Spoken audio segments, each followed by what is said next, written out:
স্তুতি আমি গাইব, তোমার মহিমা আমি করব, তোমার স্তুতি আমি গাইব।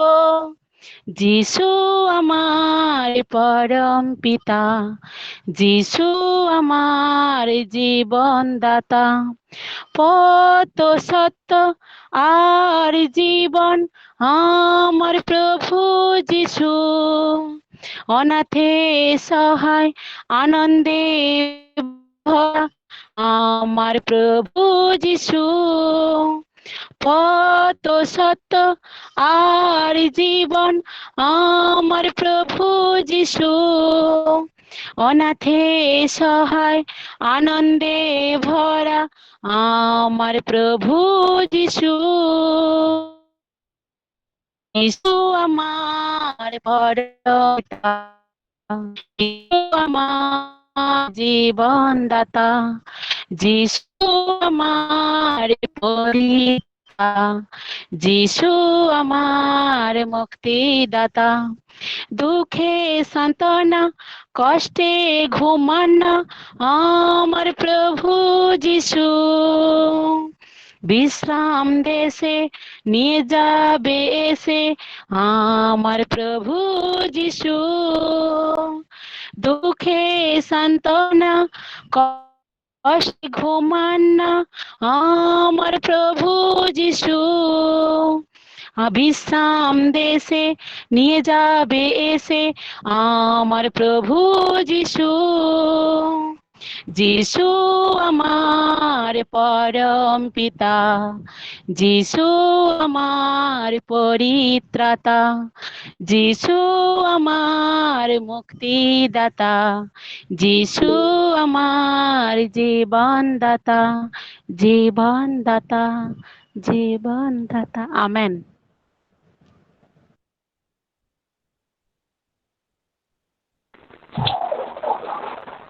Thank you. Thank you for beautiful song service. Then I will request Miss Rina Camilla for opening song.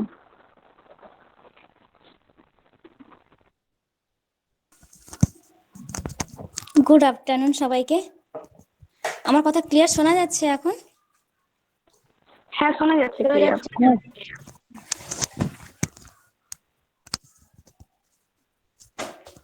प्रार्थना में तुझसे करूं, ओ मेरे प्यारे मसीहा। प्रार्थना में तुझसे करूं, ओ मेरे प्यारे मसीहा। मेरा ये जीवन तेरे कम आए, मेरा ये जीवन तेरे कम आए, यही तो मेरे तमन्ना। प्रार्थना में तुझसे करूं, ओ मेरे प्यारे मसीहा। दिल की गहराई से स्तुति करूं, आराधना करूं, तन से अरे मन से पूरी शक्ति से तुझसे मैं प्रेम करूं। दिल की गहराई से स्तुति करूं, आराधना करूं, तन से अरे मन से पूरी शक्ति से तुझसे मैं प्रेम करूं। प्रार्थना में तुझसे करूं, ओ मेरे प्यारे मसीहा। तेरा चेहरा जो सबसे निराला, उसको मैं हर पल ढूंढूं। तेरे संग रहकर तुझ में खो जाऊं, आत्मा से भरता जाऊं।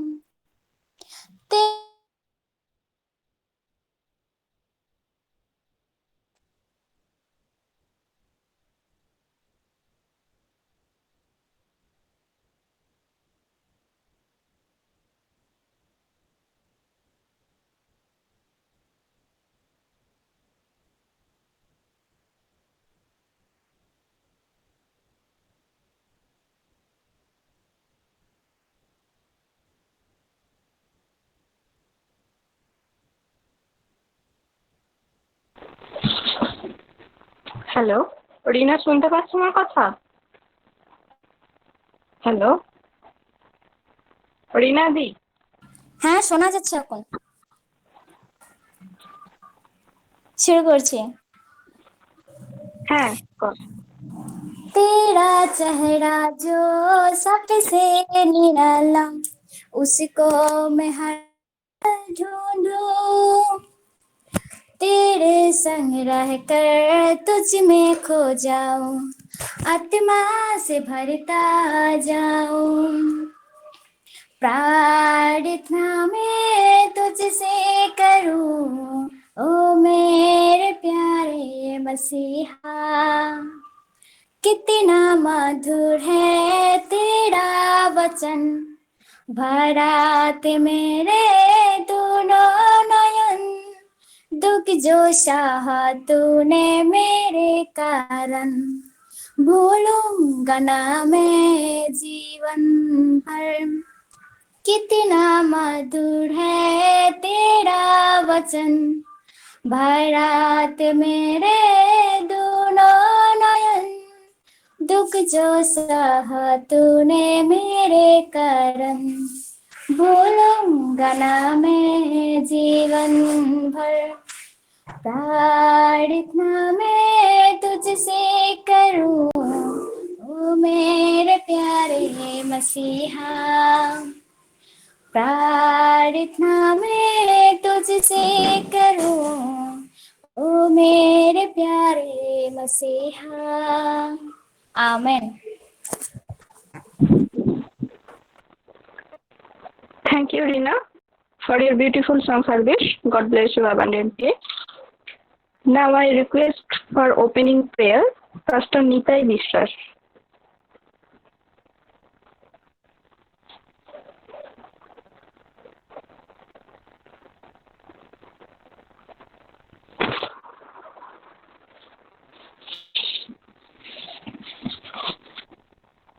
Pastor Nitai Bishwas. ইয়েস, আচ্ছা আমরা প্রার্থনা করি। চিরমঙ্গলময় স্বর্গের প্রভু, তোমার ধন্যবাদ, তোমার গৌরব প্রশংসা করি যে তুমি আমাদের জীবনে এই মুহূর্ত বাঁচিয়ে রেখেছো, তোমার অনুগ্রহে আমরা জীবিত আছি। তাই ধন্যবাদ দিয়ে আমাদের ইয়ুথ গ্রুপের যে মিটিং চলছে তার জন্য তুমি এই অ্যারেঞ্জমেন্ট করতে সাহায্য করেছো।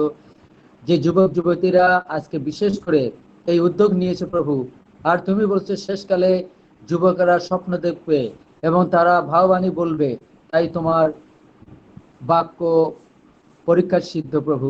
তোমার আকাশ ও পৃথিবী লিপ্ত হবে কিন্তু তোমার বাক্য লুপ্ত হবে না। তাই তোমার কাছে আজকে যত পরিবার এসেছে আমরা সবাই সমর্পিত হয়ে প্রভু তুমি পবিত্র আত্মায় পরিচালনা করো। বিশেষ করে যে স্যার আমাদের শিক্ষা দেবেন সেই শিক্ষা যেন আমরা ধরে রাখতে পারি এবং আমাদের জীবনে অগ্রগতি হতে পারি। ও প্রভু তুমি দয়া করো, করুণা করো, আর আমাদের জন্য তোমার পক্ষে তোমার আগমনের পূর্বে আমরা যেন সবাই প্রস্তুত হতে পারি। তাই তুমি বলেছো প্রভু সর্বদাই প্রার্থনা করো, নিরুৎসাহ হও না, সর্বদাই জাগিয়ে থাকো। তাই প্রভু তোমার বাক্যে যেন আমরা জাগিয়ে থাকতে পারি, তোমার শাস্ত্র অধ্যয়নে যেন আমরা জেগে থাকতে পারি, তোমার গৌরব প্রশংসা গানের মাধ্যমে যেন আমরা জেগে থাকতে পারি। তুমি আমাদের সঙ্গে থাকো, আর বাকি সময়ের ভার তোমার হাতে সমর্পণ করি প্রভু। তুমি পবিত্র আত্মায় পরিচালনা করো, আমাদের অযোগ্যতা পাপ তোমার রক্তে আমাদের সকলকে ধুয়ে মুছে পরিষ্কার করো। আমাদের সঙ্গে থাকো, এই প্রার্থনা মঙ্গলময় প্রভু যীশু খ্রিস্টের নামে চাই, amen. Thank you for your prayer, sir. Praise the Lord. Now I am going to hand over my time to our speaker, sir, Silas Monohar Sanade, sir.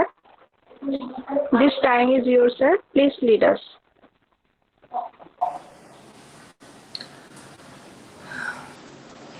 मैं आप सभी लोगों का यीशु मसीह के नाम में हार्दिक स्वागत करता हूं। आशा करता हूं कि आप सभी लोग यहाँ पर पूरे विश्वास के साथ इकट्ठा हुए हैं। मेरी पूरी कोशिश होगी कि मैं आसान से आसान हिंदी में आपसे बात कर सकूं ताकि बहुत सारे लोग आज का वचन सुन सके। भाई और बहनों, आज का जो वचन है वो बहुत ही महत्वपूर्ण है। और जैसे हम पढ़ रहे हैं कि नवयुवक जो है, जो जवान लोग हैं, उनमें जो ताकत यहोवा ने दी है जो भी यहोवा ने उनको आशीष दी है वो सब कुछ जो है वो यहोवा के लिए इस्तेमाल होना चाहिए। जो भी यहोवा से मिला है वो यहोवा के लिए है। इसलिए आज का जो वचन है वो बहुत ही महत्वपूर्ण है। और आज का वचन पढ़ने से पहले फिर एक बार मैं यहोवा से प्रार्थना करना चाहता हूं कि वो हमें आज के वचन में मदद करे। आइए हम फिर से प्रार्थना करेंगे। दयालु और कृपालु हमारे यहोवा, तू जो स्वर्ग में है, धन्यवाद करना चाहते हैं आज के इस दोपहर के समय के लिए। और हमारे भाई बहन जो अलग अलग जगह से ये वचन सुनने के लिए इकट्ठा हुए हैं, होने दे यहोवा कि आज का ये वचन हमें आपके पास लाने वाला वचन हो। उसके जरिए हम और ज्यादा यीशु मसीह के जो गुण है वो प्रकट करें। और विनती करते हैं यहोवा कि अभी का समय आपका जो वचन है और ये जो अध्ययन है वो आपके हाथों में हम सौंप देना चाहते हैं। इसके जरिए आपको गौरव और महिमा मिले और हमारी रूहानी जिंदगी में बदलाव आ सके। यहाँ के बाद का समय हमारा सब कुछ आपके हाथों में सौंप कर ये विनती आपके प्यारे पुत्र यीशु मसीह के नाम में मांगते हैं, आमीन। भाई और बहनों, कभी आपने ये अनुभव किया है कि जिन लोगों के साथ आप रहते हैं या तो फिर जिन रिश्तेदारों के साथ आप रहते हैं, कभी आपने एहसास किया है कि वो लोग आपको धोखा देते हैं, जिनके ऊपर आप बहुतायत से विश्वास रखते हैं, आप उनके ऊपर यकीन करते हैं, लेकिन ऐसा हो जाता है कि जिन लोगों के ऊपर आप विश्वास करते हैं वही लोग आपके विश्वास को तोड़ देते हैं। भाई और बहनों, आज का वचन जो है वो वचन बिल्कुल ऐसे ही है।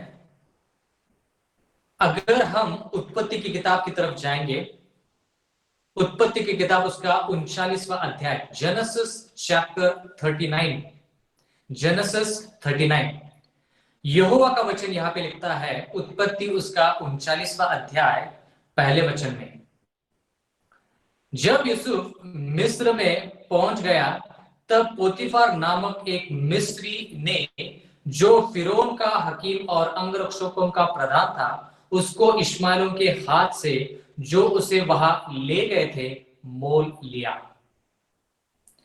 यहोवा का वचन कहता है यहां पर कि यूसुफ के भाइयों ने उसके साथ गलत व्यवहार किया और जब यूसुफ उनको मिलने गया था तो उन्होंने यूसुफ के खिलाफ बंड किया, उसका विश्वास का घात किया। और यहोवा का वचन कहता है, अगर हम इसकी कहानी पढ़ेंगे तो यूसुफ को कुछ उसके जो भाई थे उनमें से कुछ भाई कह रहे थे कि हम यूसुफ को मार देंगे, क्योंकि यूसुफ हमेशा सपने देखता था और ये जो सपने थे वो उसके भाइयों को बताता था। उतना ही नहीं, ये सपने जो थे वो बहुत ही अद्भुत और बहुत ही अच्छे थे, लेकिन उनके भाई जो थे, उसके भाई को ये अच्छा नहीं लगा। इसलिए वो सोच रहे थे कि इस सपने देखने वाले यूसुफ का क्या करें। लेकिन एक दिन जब यूसुफ उनको मिलने गया तो यहोवा का वचन कहता है कि उसके कुछ भाइयों ने कहा कि हम उसको मार देंगे, लेकिन एक भाई ने कहा कि हम उसको नहीं मारेंगे, हम उसका खून जो है वो हमारे सिर के ऊपर नहीं लेंगे, हम उसको कुएं में डाल देते। अगर आपने ये घटना यहोवा के वचन में पढ़ी होगी तो आपको पता चलेगा कि उसको कुएं में डाल दिया जाता है। और जब वो खाना खाने में बैठते उसके भाई, तब वो नजर उठा के देखते हैं तो कुछ इश्माएली लोग ऊंट के ऊपर उनकी तरफ आ रहे हैं। तो उनमें से एक भाई क्या कहता है कि हम इस यूसुफ को बेच डालेंगे। तो वो यूसुफ को लेते हैं, ऊंट पर रखते हैं और उसको बेच देते हैं। यूसुफ को ऊंट पे रखते हैं और ये ऊंट उसको कहां लेके जाता है ये यूसुफ को पता नहीं है। ऊंट उसको मिस्र में लेके जाता है। मतलब ये इश्माएल लोग इस यूसुफ को मिस्र में लेके जाते हैं और एक इंसान जिसका नाम है पोतीफार, उसको ये बेच देते हैं, उसको वो बेच देते हैं। यहां पर यूसुफ जो है वो उस पोतीफार के घर में, पोतीफार एक बहुत बड़ा अमीर है, अधिकारी है और वो अंगरक्षकों का प्रधान है। मिस्र में अंगरक्षक मतलब जो भी लड़ाई करते हैं, जो भी राजा के रक्षक होते हैं, उनको अंगरक्षक कहते हैं, बॉडीगार्ड जिसे कहते हैं अंग्रेजी में, उनका प्रधान है। और उसके घर में ये पोतीफार उसके घर में इस यूसुफ को गुलाम के तौर पर रखता है, खरीद कर लाता है और गुलाम के तौर पर उसे वहां पर रखता है। आगे दूसरा वचन यहां पे लिखा है, यूसुफ अपने मिस्री स्वामी के घर में रहता था और यहोवा उसके संग था, इसलिए वो भाग्यवान पुरुष हो गया। यहां पर भाइयों और बहनों साफ तरीके से लिखा है कि यूसुफ जो था वो भाग्यवान पुरुष था। क्यों? क्योंकि यहोवा उसके संग था। सवाल पूछ रहा हूं, हो सके तो जवाब देना। बहुत बार आपने ये देखा होगा कि बहुत सारे लोग सफलता पाना चाहते हैं, भाग्यवान मतलब सफलता पाना चाहते हैं, उनके जिंदगी में वो सफल होना चाहते हैं, जो भी कामकाज वो करना चाहते हैं उसमें वो सफलता पाना चाहते हैं, लेकिन वो सफलता नहीं पाते। सवाल पूछ रहा हूं, सवाल ये है कि क्या आप अपनी जिंदगी में सफलता पा चुके हैं? जो भी कामकाज आप करते हैं, जैसे मैंने कल कहा कि विशेष रूप से हम उन लोगों के लिए बात कर रहे हैं जो उम्र 19 से लेकर 35 के बीच में है, उनको कहते हैं युवा, उनको कहते हैं युवा। और आज विशेष रूप से उन लोगों से बात करना चाहता हूं जो लोग काम करते हैं, या तो फिर पढ़ाई उनका काम है, या तो फिर वो रोजी रोटी कमाने के लिए काम करते हैं। यहोवा का वचन कहता है कि यहोवा यूसुफ के साथ होने के कारण वो सफलता पाया। यूसुफ जो भी कामकाज करता था उसमें उसने सफलता पाई। कल्पना कीजिए कि अगर आप कलकत्ता शहर में जाओगे तो आपको बहुत सारे ऐसे मकान, ऐसे घर दिखाई देंगे जो आधे अधूरे हैं, पूरी तरह से बनाए हुए नहीं है। मतलब उनका जो नींव है, फाउंडेशन जो नींव है वो डाल दी गई है, कॉलम जो है वो ऊपर आ गए हैं, उसमें दीवारें नहीं है, उसके ऊपर छत नहीं है। अगर आप उस घर के मालिक से जाकर पूछोगे कि ये घर आधा अधूरा क्यों बना हुआ है, कितने सालों से ये घर आधा अधूरा है, बहुत सारे घर आपको वैसे दिखाई देंगे कलकत्ता शहर में। तो अगर आप उनसे पूछेंगे तो वो मालिक कहेगा कि मेरे जो बेटे बेटियां हैं वो तो किसी और जगह पे है, किसी और शहर में है, और मुझे मदद करने के लिए इस शहर में कोई नहीं है जो मेरे रिश्तेदार है, और मैं अकेला इस शहर में रह रहा हूं, इसलिए ये घर जो है ये आधा अधूरा रह गया है। इसका मतलब ये है कि वो इंसान जो भी वो कामकाज कर रहा है उसमें वो सफलता नहीं पा रहा है। समझ में आ रही है बात? लेकिन यूसुफ के मामले में ऐसा नहीं हुआ। जो भी कामकाज यूसुफ ने किया उसमें वो सफल रहा, क्योंकि यहोवा का वचन कहता है यहोवा यूसुफ के संग था। बहुत बार आपने ऐसा देखा होगा भाई और बहनों कि एक आध काम आप ले लेते हैं करने के लिए, और वो काम करते करते आगे बढ़ते हैं, लेकिन वो काम आपको कुछ सफलता नहीं देता। आप वो काम अधूरे में छोड़ देते हैं और नया काम पकड़ते हैं। नया काम करके करते करते आपको ऐसा लगता है कि इस काम में सफलता पाओगे, आगे चलते हो और वहां पर आपको सफलता नहीं मिलती, वो भी काम छोड़ देते हैं, तीसरा काम पकड़ते हैं। बहुत बार 1 2 3 बार काम आप पकड़ते हैं, छोड़ते हैं, पकड़ते हैं, छोड़ते हैं। यहोवा का वचन कहता है अगर आप यहोवा के संग है और यहोवा आपके संग है तो आप में असफलता नहीं हो सकती। किसी भी हालत में आपको असफलता नहीं मिलेगी। चाहे आप स्टूडेंट हो या तो फिर छात्र हो जो हर दिन पढ़ाई करते हो सकता है कि आप पाठशाला में पढ़ाई करते हो या तो फिर कॉलेज में पढ़ाई करते हो, विद्यालय में पढ़ाई करते हो। अगर आप पढ़ाई करते हो और यीशु मसीह आपके संग है तो आपको किसी भी हालत में असफलता बिल्कुल नहीं मिलेगी।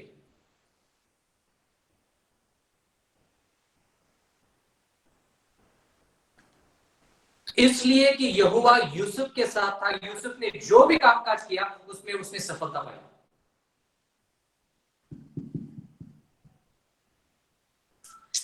आज की दुनिया में बहुत सारे नौजवान लोग हैं, वो एक काम करना शुरू कर देते हैं लेकिन वो आखिर तक नहीं पहुंचते, बीच में छोड़ देते हैं, दूसरा काम पकड़ते हैं, दूसरी नौकरी पकड़ते हैं, वो काम आधा अधूरा छोड़कर तीसरा काम पकड़ते हैं। भाई और बहनों, कुछ लोग हैं मैं जानता हूं जो कॉलेजों में पढ़ते हैं, विद्यालय में पढ़ते हैं, एक पढ़ाई शुरू कर देते हैं, उनको उसमें दिलचस्पी नहीं लगती, मन नहीं लगता, वो पढ़ाई छोड़कर दूसरी पढ़ाई शुरू कर देते हैं। मेरा सवाल आप लोगों से ये है कि वो पढ़ाई करने से पहले क्या आपने यहोवा से पूछा कि वो जो पढ़ाई आप करना चाहते हैं वो यहोवा की इच्छा है या नहीं? जो भी कामकाज पढ़ाई के बाद आप कामकाज करते हैं, 19 से लेकर 35 साल के बीच में आप पढ़ाई के बाद कामकाज करते हैं, जो भी कामकाज आप करते हैं उसके पहले क्या आपने यहोवा से पूछा कि यहोवा क्या तेरी इच्छा है कि मैं ये कामकाज करूं?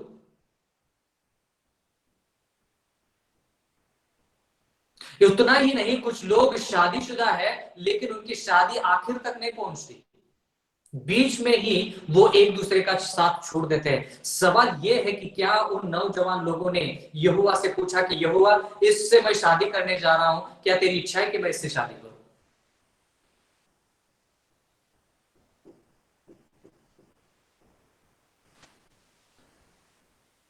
भाई और बहनों, यूसुफ के संग यहोवा था, इसलिए यूसुफ ने जो भी कामकाज किया, जो कुछ किया, उसमें वो भाग्यवान पुरुष ठहरा। मतलब उसमें वो सफलता पाया, उसमें उसको सफलता मिली। उसने एक काम पकड़ा, वो अधूरा छोड़कर दूसरा किया, ऐसे बिल्कुल नहीं हुआ। यूसुफ का काम क्या था? नौकर होने के कारण वो क्या काम करता था? झाड़ू लगाना, पोछा लगाना,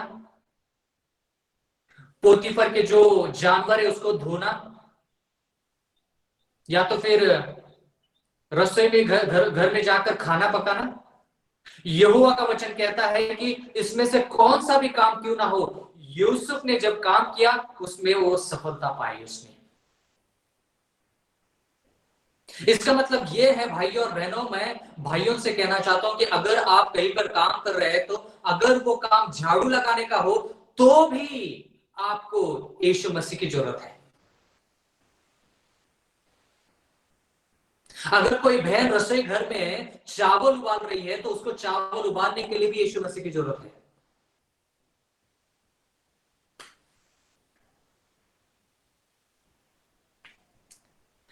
जब तक यीशु मसीह आपके साथ नहीं है और आप यीशु मसीह के साथ नहीं है, तब तक जो भी कामकाज आप करेंगे वो कामकाज सफल नहीं पाएंगे।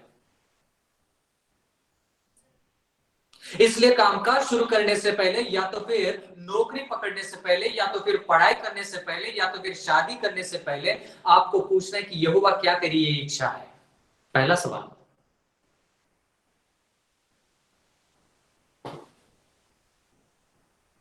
तीसरा वचन, और यूसुफ के स्वामी ने देखा कि यहोवा उसके संग रहता है और जो काम वो करता है उसको यहोवा उसके हाथ से सफल कर देता है। यहोवा का वचन कहता है कि सफलता। अगर आप सफलता पाना चाहते हैं तो भाइयों और बहनों, मैं आपसे विनती करता हूं कि आप यहोवा का साथ दीजिए, यहोवा आपका साथ देगा। यहोवा के काम के बारे में सोचिए, यहोवा आपके काम के बारे में सोचेगा। यहोवा के वचन के बारे में पढ़ाई करने की सोचिए, यहोवा आपकी पढ़ाई के बारे में सोचेगा।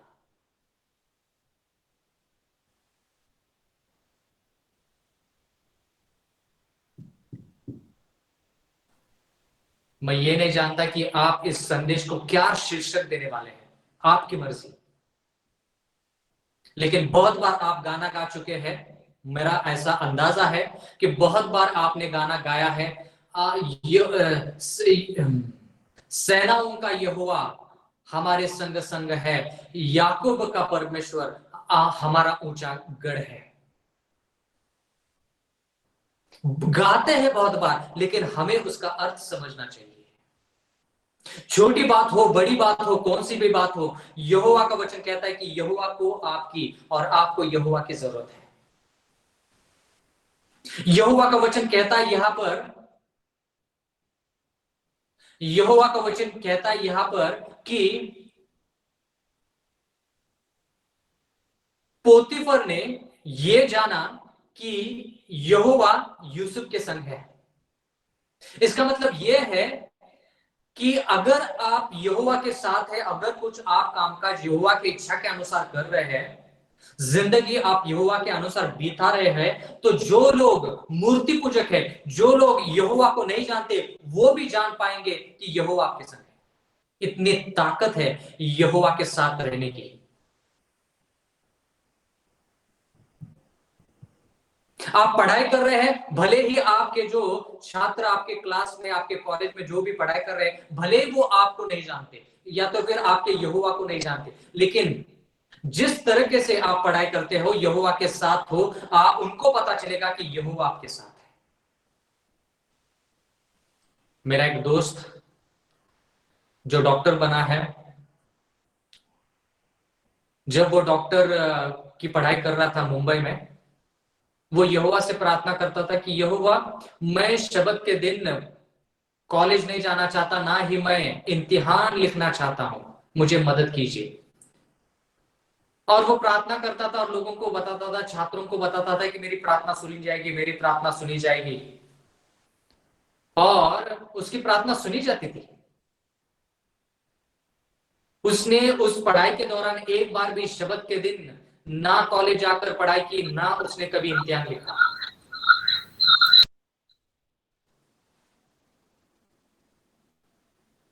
तो जब भी उसने प्रार्थना की और यहोवा से कहा कि यहोवा ऐसा हो वैसा हो गया। कुछ दिनों बाद उसने दोस्त लोगों से कहा कि मैंने ऐसी प्रार्थना की है। दोस्त लोगों ने कहा हाँ, तेरी प्रार्थना सुनी जाएगी, क्यों? यहोवा तेरे साथ है। लेकिन वो लोगों को कैसे पता यहोवा मेरे दोस्त के साथ है? क्योंकि जब भी उसने प्रार्थना की, उस प्रार्थना का उत्तर उसे मिला। क्यों? क्योंकि वो यहोवा के संग था। याकूब का परमेश्वर उसका ऊंचा गढ़ था। भाइयों और बहनों, बहुत सारे लोग आज इस घड़ी में, इस समय में, बहुत सारे लोग सफलता नहीं पाते, इसलिए खुदकुशी भी करते हैं।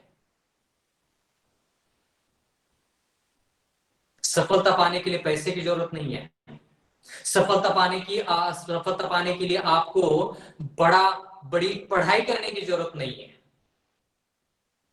सफलता पाने के लिए इससे ज्यादा पढ़ाई जरूरी हो सकती है बाद में, या तो फिर बाकी की चीजें हो सकती है, लेकिन उससे बढ़कर अगर है तो वो है यीशु मसीह। अगर आप यीशु मसीह के साथ रहेंगे भाइयों और बहनों, जो लोग मूर्ति पूजक है, जो लोग यहोवा को नहीं जानते, वो भी जान पाएंगे कि यहोवा आपके साथ है।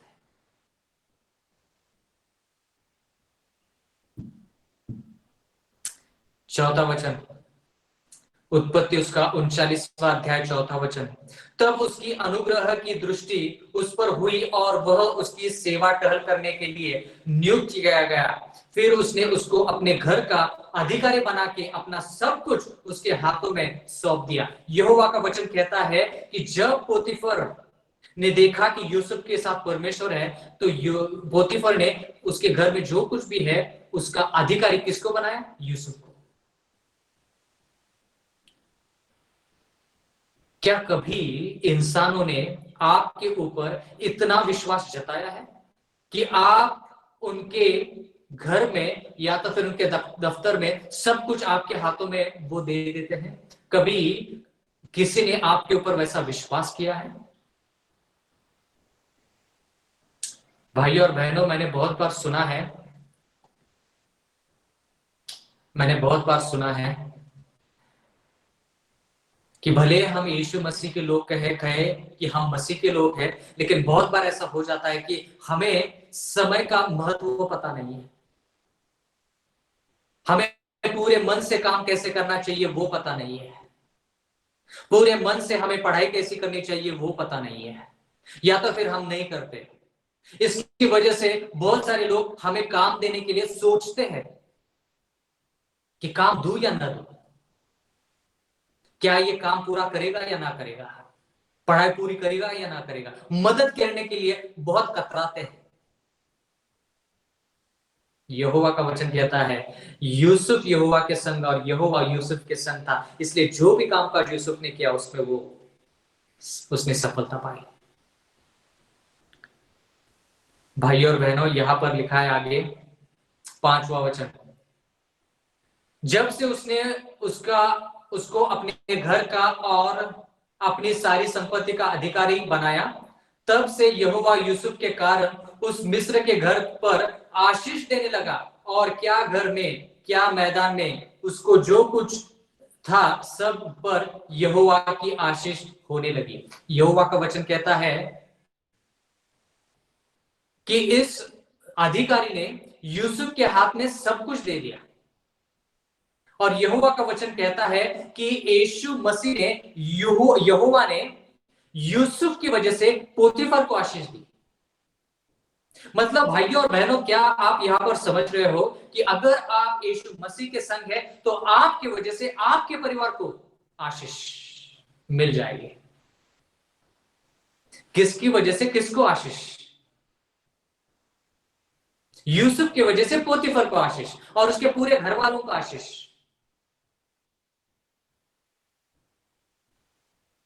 मैं जानता हूं एक लड़की को जिसके माँ बाप हिंदू थे और हिंदू है अभी भी। जब उस लड़की ने मसीह को अपनाया, उसने बपतिस्मा लिया, तो उसके माँ बाप को अच्छा नहीं लगा, उसके भाई को अच्छा नहीं लगा। उसने इस लड़की को बहुत कोसा, बहुत टोका, बहुत मारा, बहुत पीटा, बहुत गुस्सा दिखाया। लेकिन कुछ समय बाद जब मैंने जाना कि ये सब कुछ उसके साथ हुआ, तो मैं प्रचार कर रहा था। तो प्रचार में एक दिन मैंने ऐसे ही तसल्ली देने के लिए, धीरज देने के लिए उसे कहा कि अगर आपके माँ बाप ने आपको तकलीफ दी है क्योंकि वो नहीं जानते कि मसीह की जिंदगी क्या है, अगर आपको तकलीफ दी है तो उनको माफ कीजिए। अगर आपके घर वाले जो यीशु मसीह में नहीं है, उनकी वजह से आपको बहुत सारी मुसीबतें झेलनी पड़ी है, उनको माफ कीजिए। लेकिन अगर आप चाहते हैं कि उनको आशीष मिले, भले ही वो किसी भी देवता की पूजा क्यों ना करते हो, अगर आप चाहते हैं कि उनको आशीष मिले, यहोवा का वचन कहता है कि आपको यूसुफ की तरह यहोवा के संग रहना है। यूसुफ यहोवा के संग रहने लगा, इसकी वजह से पूरे परिवार को आशीष मिली। अगर आप चाहते हैं कि आपके परिवार को आशीष मिले तो किसे यहोवा के साथ रहना होगा? आपको।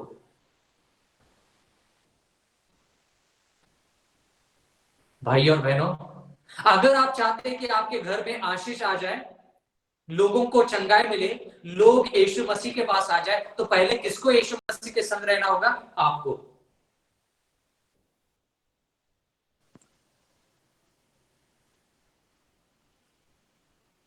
मेरी विनती आप लोगों से ये है भाई और बहनों कि अगर आप चाहते हैं कि आपके घर वाले, आपके पड़ोसी, आपके रिश्तेदार, आपके दोस्त लोग यहोवा में आ जाए, आपको यहोवा के संग रहना होगा।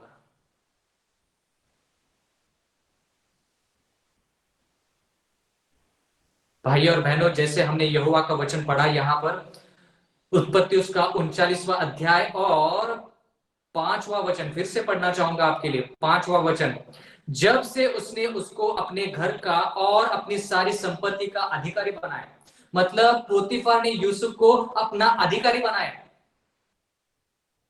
आगे लिखा है, तब से यहोवा यूसुफ के कारण उस मिस्री के घर पर आशीष देने लगा। यूसुफ की वजह से पोतीफर को आशीष। ऐसी बात नहीं कि पोतीफर यहोवा को मानने वाला अधिकारी था, नहीं, वो तो मिस्री था। लेकिन एक इंसान की वजह से, उस परिवार में एक इंसान की वजह से जो यीशु मसीह के संग है, उसकी वजह से पूरे परिवार को आशीष। पता चला कि आशीष में कितनी ताकत है, पता चला कि यीशु मसीह की जिंदगी में कितनी ताकत है।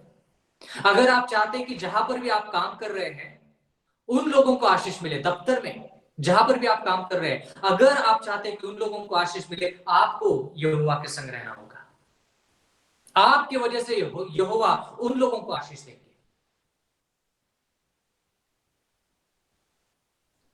उत्पत्ति की किताब उसका 39वां अध्याय और 6वां वचन लिखा है, इसलिए उसने अपना सब कुछ यूसुफ के हाथ में यहां तक छोड़ दिया कि अपने खाने की रोटी को छोड़ वह अपनी संपत्ति का हल कुछ न जानता था। मतलब उस पोतीफर ने इस यूसुफ के हाथ में सब कुछ दे दिया, सिर्फ वो खाने की रोटी के अलावा और कुछ नहीं जानता था।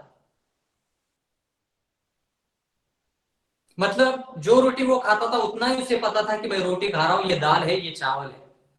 उसके अलावा उसके घर में क्या है, कितनी चीजें हैं, कुछ पता नहीं था। सब यूसुफ के हाथ में दे दिया था। क्यों? क्योंकि यूसुफ यहोवा के संग था, ये पोतीफर ने जान लिया था। भाइयों और बहनों, अगर आप यहोवा के संग रहोगे तो दुनिया भी जानेगी कि आपके संग यहोवा है।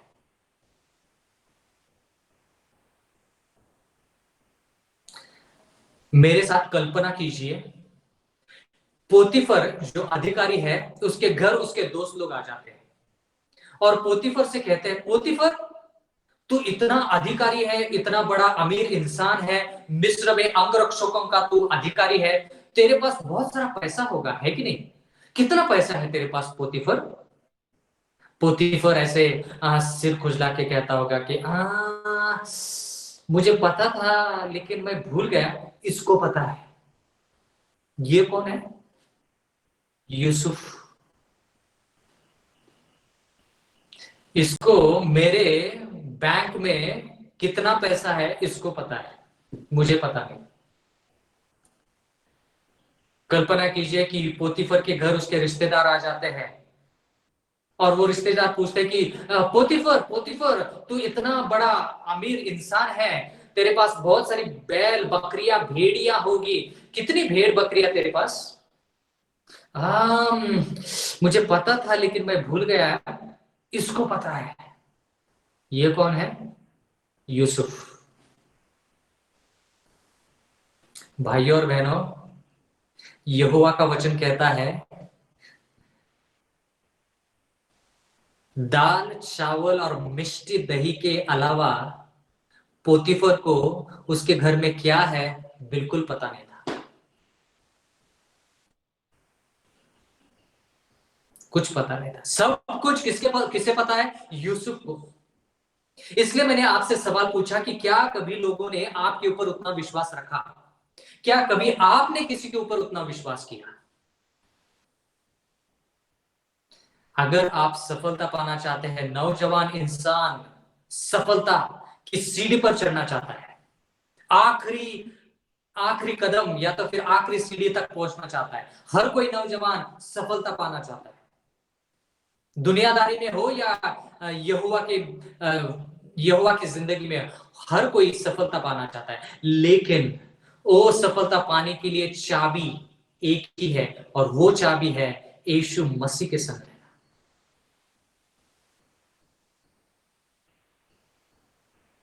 यीशु मसीह के बारे में पढ़ेंगे। यीशु मसीह के वचन में हम पाते हैं कि यीशु मसीह जैसे परिपूर्ण थे वैसे उनका काम भी परिपूर्ण था। उनका चरित्र जैसे परिपूर्ण था, कोई उसमें कमी घटी नहीं थी, बिल्कुल वैसे उनका काम भी था। यीशु मसीह का काम क्या था? यीशु मसीह लकड़ी का काम करते थे। यीशु मसीह क्या करते थे? लकड़ी से अलग अलग चीजें बनाते थे अपने पिताजी के दुकान में। उनके पिताजी का नाम क्या था? यूसुफ। और यीशु मसीह छोटे से, जब तक उन्होंने अपनी सेवा शुरू नहीं की तब तक वो अपने पिताजी को मदद करते थे। इसका मतलब यह है भाइयों और बहनों कि जब यीशु मसीह ने वो हत्यारे पकड़े, वो हथियार, जब यीशु मसीह ने वो हथियार पकड़े जिससे वो टेबल बनाता था, कुर्सियां बनाता था, मेज बनाता था, वो इस्तेमाल करने में भी यीशु मसीह ने, उसमें भी यीशु मसीह बहुत सफलता से वो सब कुछ करते थे। मतलब अगर आप यीशु मसीह से कहेंगे कि यीशु मसीह आप लकड़ियों से बहुत सारी चीजें बनाते हैं, कृपा करके हमारे लिए एक अच्छा सा मेज बनाओ या तो फिर कुर्सी बनाओ, भाई और बहनों, मैं वादे के साथ कह सकता हूं कि जब यीशु मसीह वो कुर्सी बनाएंगे तो वैसी कुर्सी आपको पूरी दुनिया में नहीं मिलेगी, नहीं मिलेगी। क्यों? क्योंकि यीशु मसीह का चरित्र जैसा परिपूर्ण है, बिल्कुल वैसे ही उसका काम भी परिपूर्ण था। मतलब यीशु मसीह के संग उसके पिता थे, इसलिए वो जो भी कामकाज करते थे उसमें उन्होंने सफलता पाई।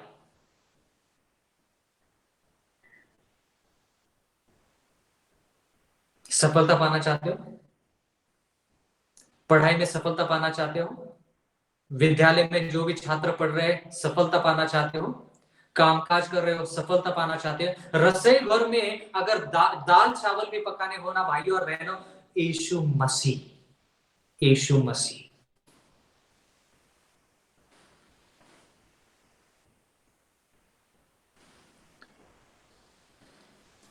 पहले कुरिन्थियों की किताब, उसके पहले हम ये पढ़ेंगे सबोपदेश की किताब, बुक ऑफ इक्लेसियास्टिस, सबोपदेश की किताब, उसका 9वां अध्याय और 10वां वचन।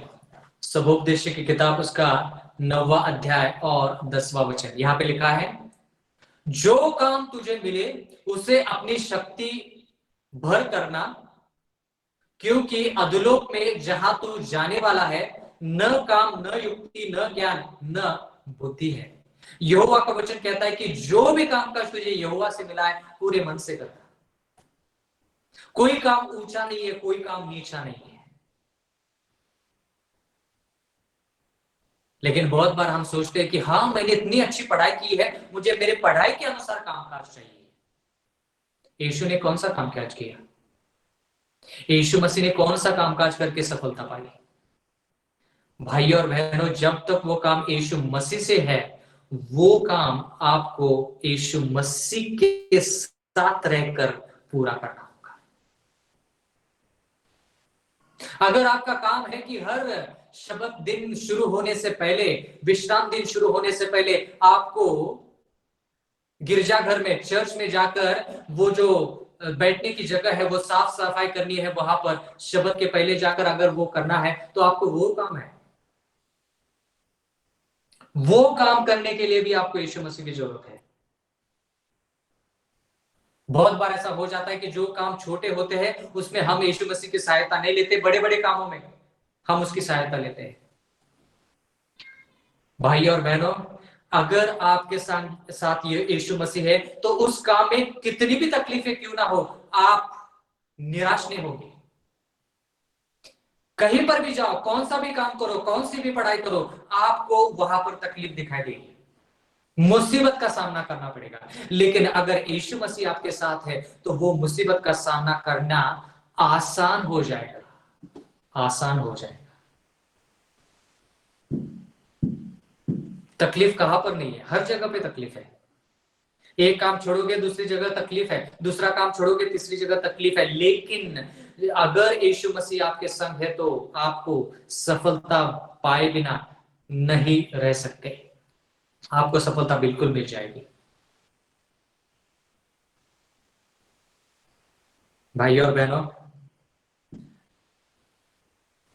काफी समय से मैं बात कर रहा हूं,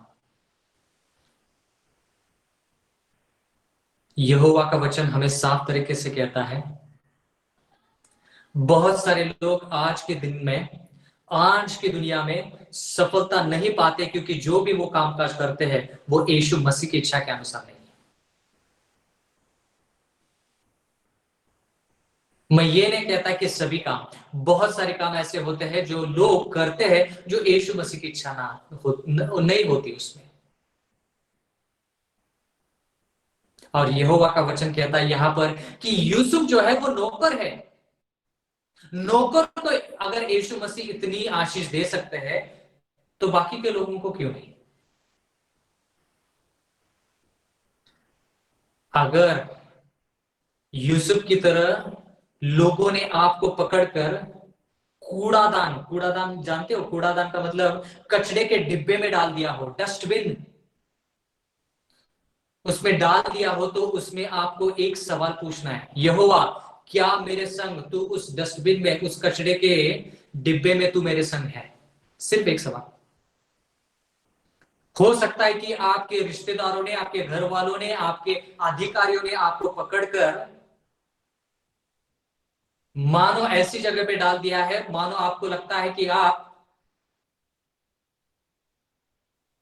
कीचड़ में हैं। उस कीचड़ में सिर्फ एक सवाल पूछना है, यहोवा क्या तू मेरे संग है? अगर यहोवा आपको कहते कि हाँ मैं तेरे संग हूं, तो वो कीचड़ की जगह भी आपको स्वर्ग जैसे बन जाएगी। वो डस्टबिन, वो कूड़ादान, वो कचरे का डिब्बा भी आपके लिए स्वर्ग बन जाएगा।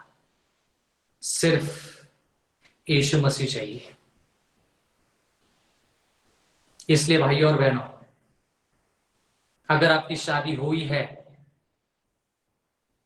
और आपकी जिंदगी में तकलीफ है, एक सवाल, यहोवा इस तकलीफ में क्या तू मेरे संग है? मैं मेरे पत्नी के संग हूं, पत्नी कह सकती कि मैं मेरे पति के संग हूं, लेकिन क्या आपके साथ यीशु मसीह है?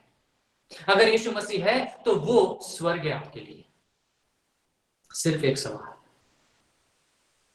भाई और बहनों, हो सकता है कि ये जो मैं आपको बता रहा हूं, ये कहानी सभी जो लोग आज सुन रहे हैं उन सब लोगों की कहानी है। सिर्फ ये यूसुफ की कहानी नहीं है, हम लोगों की कहानी है। अगर मुझे आप कहेंगे कि इस संदेश को मैं क्या शीर्षक दूं, तो सिर्फ 4 शब्द कहूंगा, यीशु नहीं तो हम नहीं, यीशु नहीं तो जिंदगी नहीं, यीशु मसीह नहीं तो जिंदगी नहीं। मैं चाहता हूं, मैं विनती करता हूं आप लोगों से कि फिर एक बार अपने आप को यीशु मसीह के हवाले कीजिए, ताकि जो भी आप कुछ करें, जो भी आप कुछ सोचे, बोले या करें, उसमें आप सफलता पाए। जब यीशु मसीह आपके संग होते हैं तो दुनिया ये बयान करेगी कि आप और यीशु मसीह संग है, और आप लोग यीशु मसीह के जरिए जो भी कामकाज करोगे सफलता पाओगे। यीशु मसीह हम सब लोगों को आशीष दे। आमीन।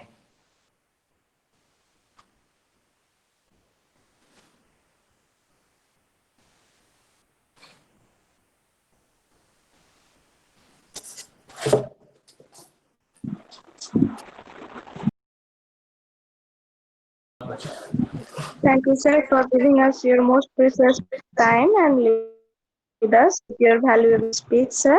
Sir, I will request for closing prayer, sir, to you.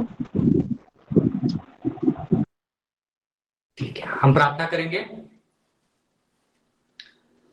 हमारे यहोवा तू जो स्वर्ग में है, धन्यवाद करना चाहते हैं इस दिन के लिए। धन्यवाद करना चाहते कि आपने हमें जिंदगी दी है, जिंदगी के हर एक आशीष के लिए, हर एक रोशनी के लिए। यहोवा आपने हमें बहुत सारी आशीषें दी है, बहुत सारी जिम्मेदारियां दी हैं। कुछ लोग आज हमारे बीच में हैं जो पढ़ाई करते हैं, वो उनकी जिम्मेदारी है।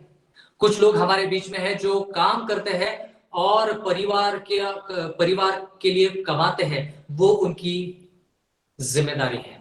लेकिन ये जिम्मेदारी संभालते हुए यहोवा हम अकेले नहीं कर सकते, हमें आपकी जरूरत है। इसलिए विनती करते हैं कि जितने भी लोग असफलता में हैं, जितने भी लोगों को मदद की जरूरत है, आप उनकी सहायता करें।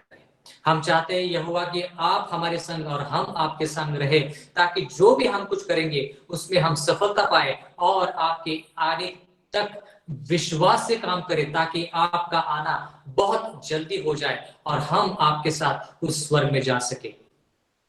जो भी लोग आज हमारे बीच में दुखी है, बीमार है, या तो फिर कश्मकश है कि हम क्या करें, यहोवा हम चाहते हैं कि आप उनको सलाह दें। आपके पवित्र आत्मा के जरिए उनका विश्वास बढ़ाइए, ताकि वो आगे बढ़े और विश्वास के साथ पूरी जिंदगी बिताकर उद्धार की जिंदगी उनको मिल सके। यहाँ के बाद का समय, हमारी जिंदगी, हमारा सब कुछ आपके हाथों में सौंप कर विनती आपके प्यारे पुत्र यीशु मसीह के नाम में मांगते हैं, आमीन। Thank you, sir. Praise the Lord. Now we are doing the question and answer period. If anybody have any question from the Bible, you can ask to your sir. যদি কারো কিছু কোয়েশ্চেন থাকে আমরা স্যারকে জিজ্ঞাসা করতে পারি।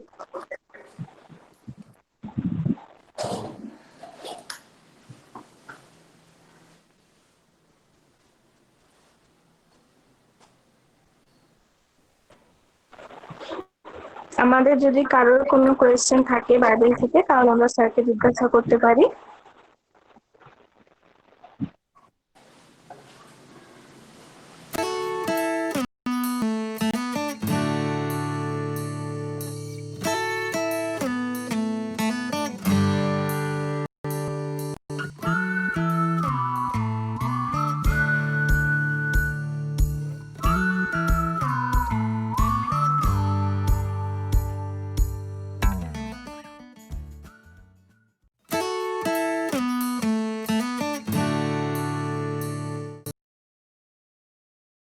एक क्वेश्चन है कि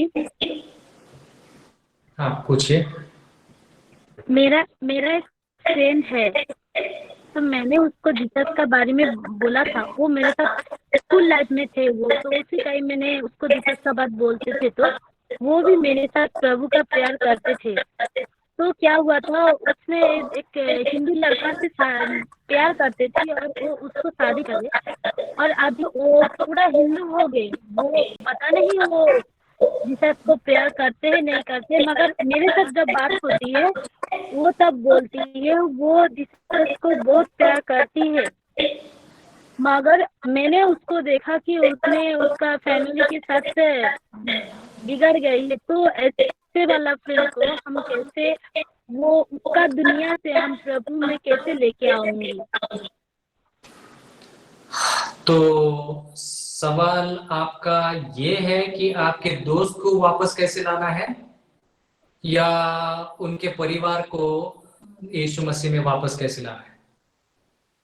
दोस्त को तो जरूर, और उसका फैमिली पूरा आए तो हम तो बहुत खुश हो जाएंगे।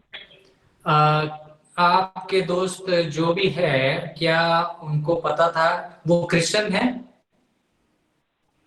नहीं नहीं, वो क्रिश्चियन नहीं है। वो मेरे पास से ही सुना था और वो विश्वास भी करते थे, बाइबल भी लिया था और अच्छा से पढ़ाई भी करते। बपतिस्म नहीं लिया था, मगर वो तब तो वो पापा का घर में था। उसका पापा लोग भी सब हिंदू ही है, मगर वो मेरा मम्मी के पास सुन के वो भी प्रभु को बहुत अच्छा से विश्वास करने लगा।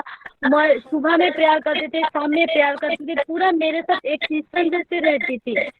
बाद में उसको शादी होने के बाद वो बाइबल साथ में रखती है, मगर वो जीसस से शायद दूर हो गया, मुझे पता नहीं चल रही। तो आपको धीरे धीरे उनको जो चीजें बाइबल में उनको पसंद है वो तरीका अपनाना चाहिए ताकि उनको थोड़ा अच्छा लगे। शुरुआत में आपको पता रहेगा कि उनको बाइबल में से कौन सी कहानियां अच्छी लगती थी, पसंद थी। उस कहानी के तौर पर आप उनसे बात कीजिए, उनसे वार्तालाप कीजिए, उनके साथ संपर्क में रहिए, तब जाकर धीरे धीरे आप उनको मसीह में ला सकते हैं। अगर ज्यादा समय ना हुआ हो तो जितना जल्द हो सके उनके संपर्क में आ जाइए ताकि ज्यादा समय ना बीते। जितना समय ज्यादा आप उनके संपर्क में नहीं आओगे उतना उनके लिए और आपके लिए मुश्किल हो जाएगा, यहोवा के लिए भी मुश्किल हो जाएगा। इसलिए मेरी विनती है कि आप जितना जल्द हो सके उनके संपर्क में आइए और जो चीजें उनको परमेश्वर के वचन से पसंद है वहां से शुरू कीजिए और बाद में धीरे धीरे आप उनको सच्चाई बताकर यीशु मसीह में ला सकते हैं। लेकिन समय न बिताते हुए आपको जल्द से जल्द वो कदम उठाना होगा, क्योंकि शैतान क्या करता है, अगर थोड़ा भी समय हम ढीला रख देते हैं किसी को तो वो तुरंत शैतान क्या करता है, उनको जकड़ लेता है, उनको पकड़ता है। तो ये समय हमें शैतान को नहीं, यीशु मसीह को देना है ताकि यीशु मसीह के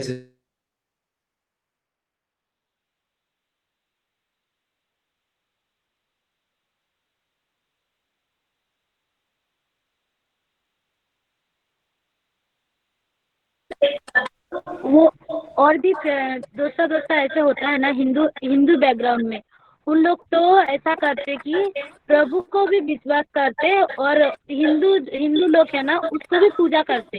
उन लोगों को ऐसे बोले तो आप जीसस एक ही परमेश्वर है जो कि कब्र से जी उठी है।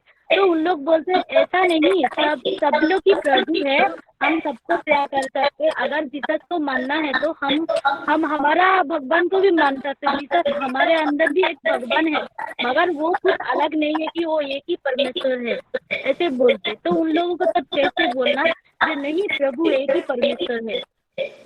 हाँ, सही सवाल है। ये सवाल बहुत सारे लोगों को आ जाता है सेवकाई में, और आपका सवाल बहुत ही महत्वपूर्ण है। और मैं ये कहूंगा कि उनको आपको फर्क बताना होगा कि यीशु मसीह क्या कहते हैं और उनके जो परमेश्वर जो भी है, उनकी मूर्ति पूजा जो भी है, वो क्या कहती है। अगर आप उनको फर्क दिखाओगे तो आपको पता चलेगा, उनको पता चलेगा कि फर्क क्या है। फर्क जानने के बाद उनको चुनना है कि कौन किसको अपनाना है, यीशु मसीह को या तो फिर उनके परमेश्वर को, क्योंकि फर्क बताना पड़ेगा। अभी ये सवाल उन्होंने क्यों पूछा, क्योंकि उनको फर्क पता नहीं है। उनको लगता है कि बाकी के परमेश्वर जो है, देवता जो है, उनके जैसे ही यीशु मसीह भी है, तो इसलिए वो यीशु मसीह को भी वैसे ही मानते हैं जैसे कि बाकी के दुर्गा हो या तो फिर बाकी के जो भी देवता है उसको मानते हैं। लेकिन वैसा नहीं, आपको फर्क दिखाना होगा, और वो भी प्यार से फर्क दिखाना होगा। जैसे कि यहोवा के वचन में आज्ञा है कि हमें मूर्ति पूजा नहीं करनी है। क्यों मूर्ति पूजा नहीं करनी है वो भी आप बता सकते हैं। भजन संहिता की किताब 115 4 से लेकर अगर 8 तक पढ़ेंगे तो आपको पता चलेगा कि फर्क क्या है, क्यों हमें मूर्ति पूजा नहीं करनी चाहिए। जब आप उनको फर्क बताते हो तब उनको भी पता चलेगा कि सचमुच फर्क है, तब जाकर वो जान पाएंगे और उनको बाद में फैसला लेना होगा। लेकिन आपकी जिम्मेदारी ये है कि आप उनको बताएं कि फर्क क्या है, क्योंकि वो नहीं जान रहे हैं कि फर्क क्या है। इसलिए वो कहते हैं कि यीशु मसीह भी वैसे ही है, हमारे परमेश्वर भी एक ही है, तो हम दोनों की इबादत करेंगे। वैसा नहीं हो सकता। यहोवा के वचन में लिखा है कि आपको सिर्फ एक मालिक हो सकता है, दो नहीं।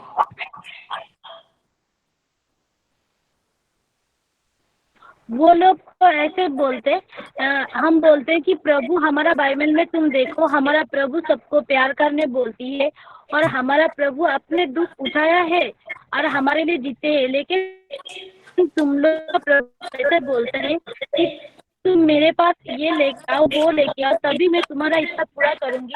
और कुछ गलती करते तो तुम लोग को साफ देते, मगर हमारे प्रभु कभी भी किसी को साफ नहीं देते, मगर तुमको दूसरा गलत रखता है तो तुमको बताते।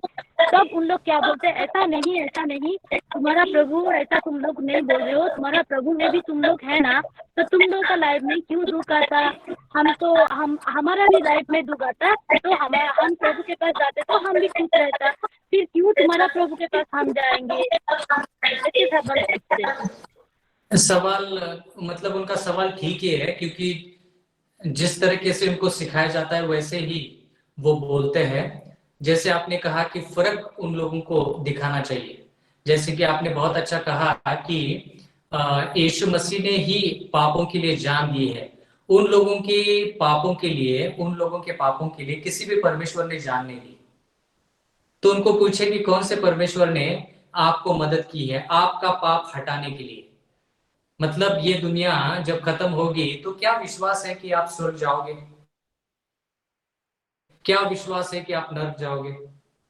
तो ये सवाल आप पूछ सकते हैं, इसलिए कि वो जान सके, क्योंकि बहुत सारे लोग अंधाधुंध है, मतलब अंधियारे में है, वो खुद सच्चाई नहीं जानते, सिर्फ वो जो सुने हैं वही सच्चाई बोलते हैं, लेकिन वैसी कुछ सच्चाई है ही नहीं।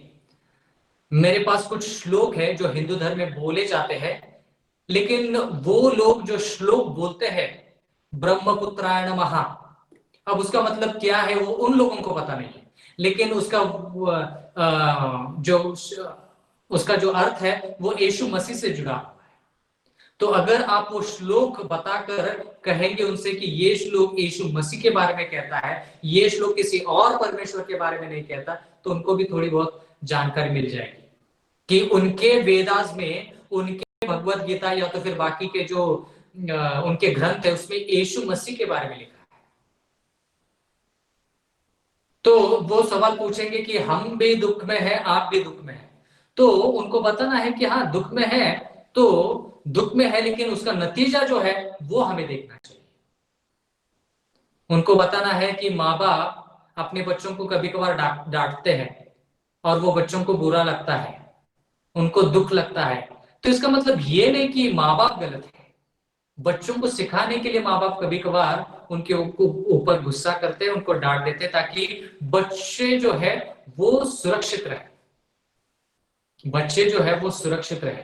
ये उदाहरण आप दे सकते हैं। इसलिए हमारा परमेश्वर भी हमसे प्रेम करता है और वो नहीं चाहता कि हम गलत रास्ते पर जाए, इसलिए वो हमें सबक सिखाने के लिए कभी कभार मुसीबत में डाल देता है, हमें बचाने के लिए।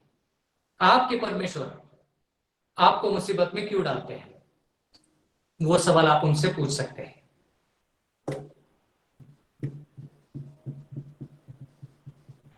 थैंक यू सर, मैं देखेंगे उन लोगों को बोल के।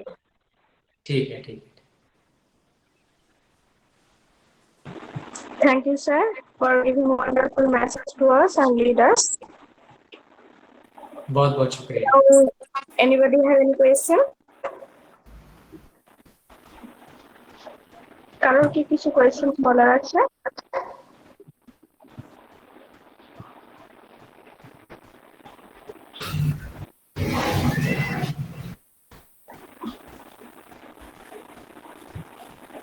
যদি কারোর কোয়েশ্চেন না থাকে তাহলে আমরা এখানে শেষ করতে পারি। We can leave now one by one. धन्यवाद सबाइके। धन्यवाद सर, आप फिर से और एक बार टाइम निकल के आए हैं हमारे पास। सिर्फ एक सवाल पूछना है आप सभी लोगों से। जी सर। कि जो मैंने कहा क्या लोगों को समझ में आया? স্যার যেটা বলেছে আমাদের সবার কি সবাই বুঝতে পেরেছি সেই কথাগুলো? जी सर, शुक्रिया, बहुत शुक्रिया। हमको आपका परमेश्वर का वचन हमको बहुत अच्छा लगता है, क्योंकि आपका हर एक वचन हमको इनकरेज देते हैं। जैसे कि जोसेफ का बात, हम सभी लोग एक ही स्टोरी हम सभी को मालूम है, मगर जब हम आप एक्सप्लेन करते ना तब हमको वो चीज और भी अच्छा से समझ में आती है। बहुत शुक्रिया सर, हमको बहुत अच्छा लगा।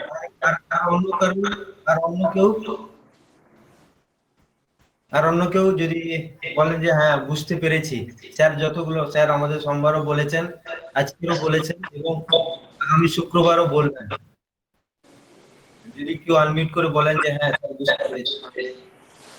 समझ में आता।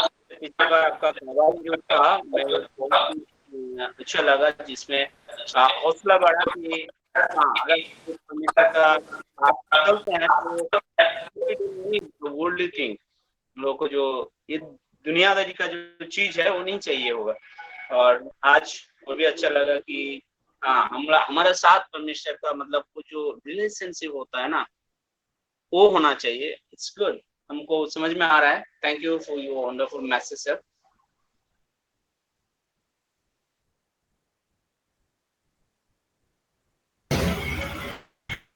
আর অন্য কেউ যদি স্যারকে ধন্যবাদ দিতে চান,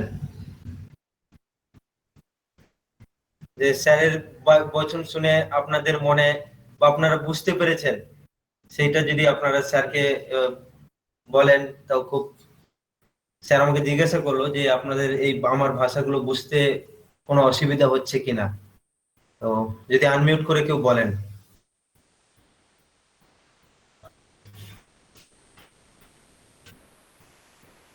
মুকুল দাস।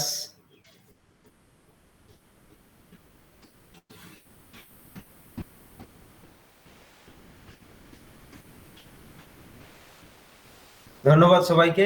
আমি আশা করি সবাই বুঝতে পেরেছেন, আর ঈশ্বরের কাছে প্রার্থনা করি যেন স্যারের জন্য স্যার এরকম ভাবে আমাদের ঈশ্বরের বাক্য বলেন। এবং স্যার আবারও থাকবেন। স্যার আজকে খুব ব্যস্ত আছে, স্যারের সন্ধ্যেতে আবার একটা অ্যাপয়েন্টমেন্ট আছে। तो सर बहुत बहुत धन्यवाद इस कीमती समय के लिए। तो सर को मैं और एक बार बोलना चाहता हूँ सर, फ्राइडे को you can give more time to us. Friday you give more time to us so we can explain some question. Unmute yourself sir. हाँ ठीक है, मैं शुक्रवार को और थोड़ा ज्यादा समय दे सकता हूँ, थोड़ा समय। कोई बात नहीं। ठीक है, मिलते हैं। ধন্যবাদ। ধন্যবাদ সবাইকে। তো যদি সবাই একটু করে কোশ্চেন লিখে রাখি তো স্যারকে তাহলে একটু ভালো করে নেওয়া যায় স্যারের কাছ থেকে অনেক কিছু।